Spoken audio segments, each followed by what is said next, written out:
Good morning, this is Jackie from Lambton Skin Clinic. I just wanted to do a little video today regarding the skin barrier and skin barrier impairment. I see a lot of confusion. People don't seem to know whether their barrier is impaired and what they've done wrong and how to fix it.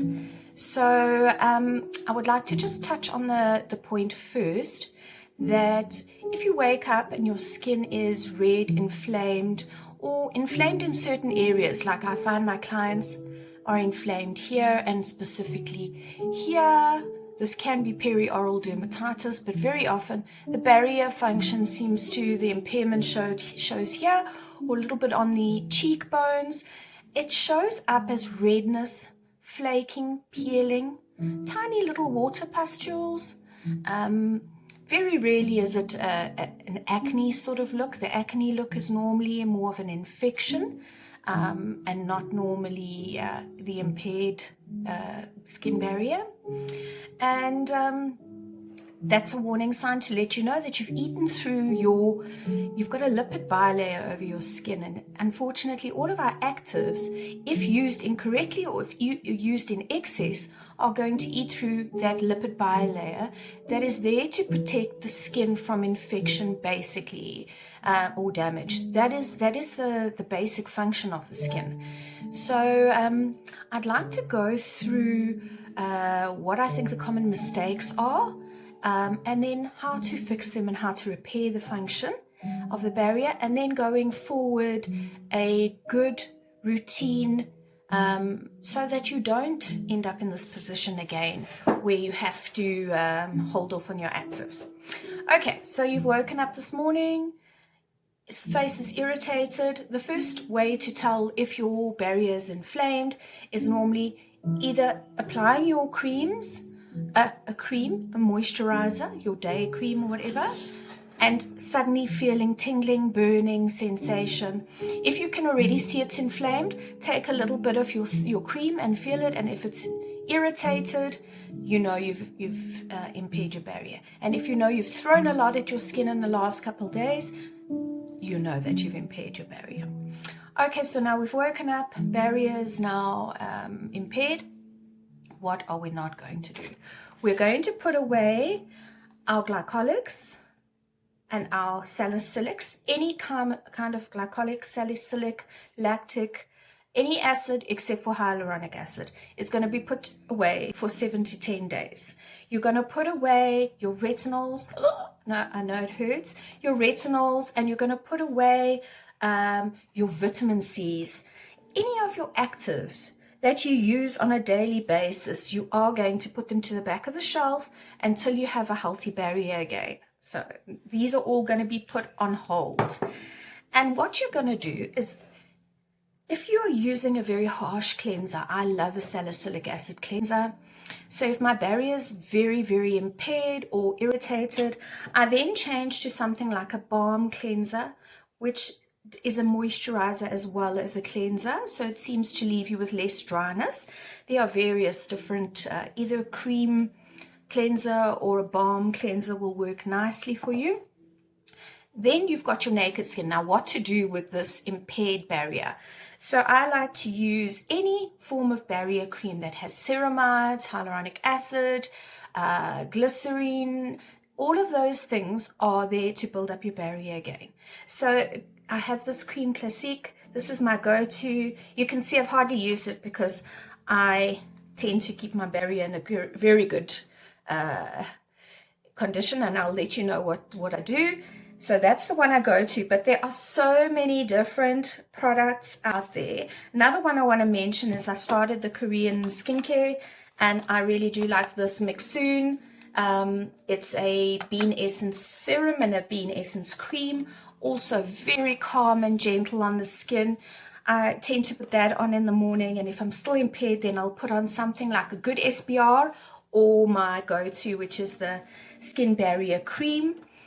And you need to just give it time. You've now burnt into the skin, you've taken the layers of oil away, and you've hit that irritation level. So 7 to 10 days, and you're going to start looking better again.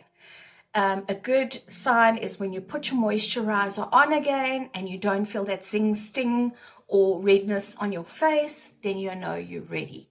But now that's not ready, set, go, throw all your actives at you again.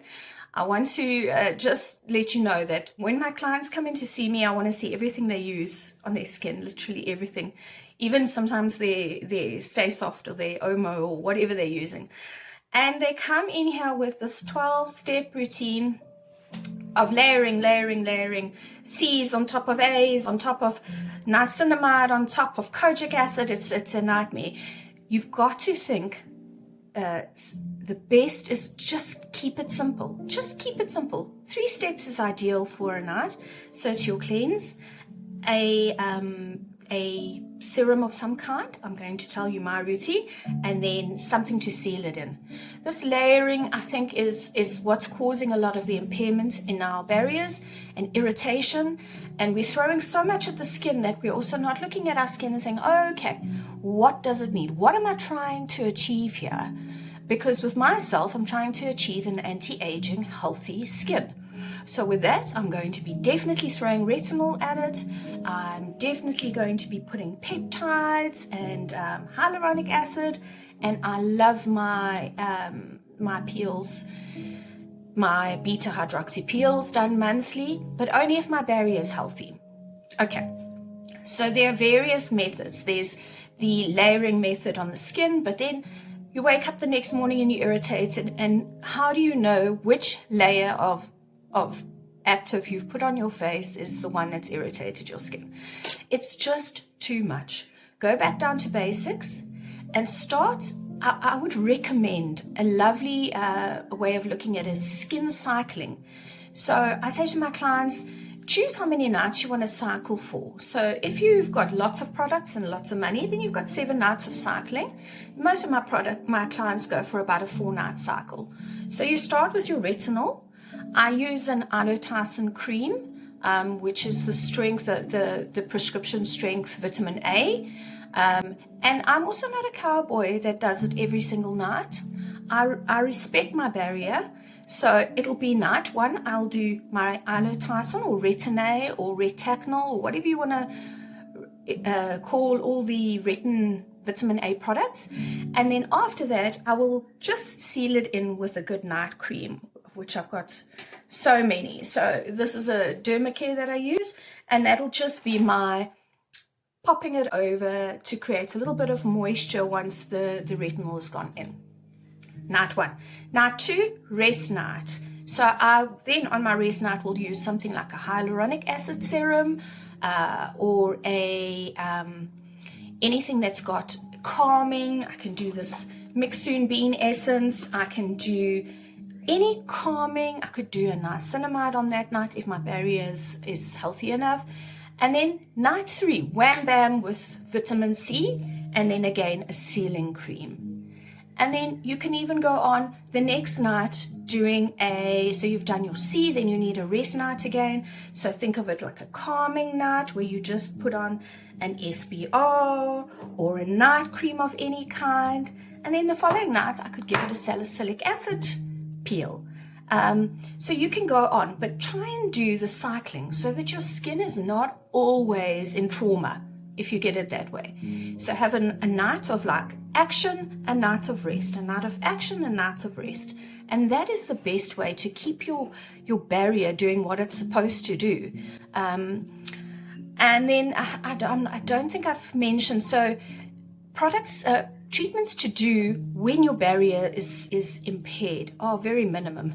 So you can't really go to your aesthetic therapist and say, do a skin peel. You need to stay off the microneedling, the skin peel, just till your barrier is better, the laser, and stick to things like red light therapy, which is going to help the healing on the skin and also help to build a barrier, and things that are the feeding facials. So the facials that are pushing product into your skin. So you could go for your RF facial and just tell them that you're very dry and sensitive, and they should just push in some calm, gentle products. And that's basically what I wanted to put forward. less is more. Yes, if you've got money to buy all these exciting products, fantastic, but just try and give your skin a little break in the interim. I have got some great photos I'm going to share after the video of what an impaired barrier looks like. Sometimes with a very, very impaired barrier, if we get a bit of irritation or infection or a rash that comes with it, we normally then also put a little bit of a cortisone on it. But it's very rare. It normally sorts itself out if you go through the steps of using the ceramides and the hyaluronic acids and the glycerin-based creams, and just to build up that barrier again. Okay, that's it. I will be doing videos soon. I'm going to see what I think needs to be addressed. If you guys want to see anything specific or have questions answered, you're welcome to. Have a fantastic day.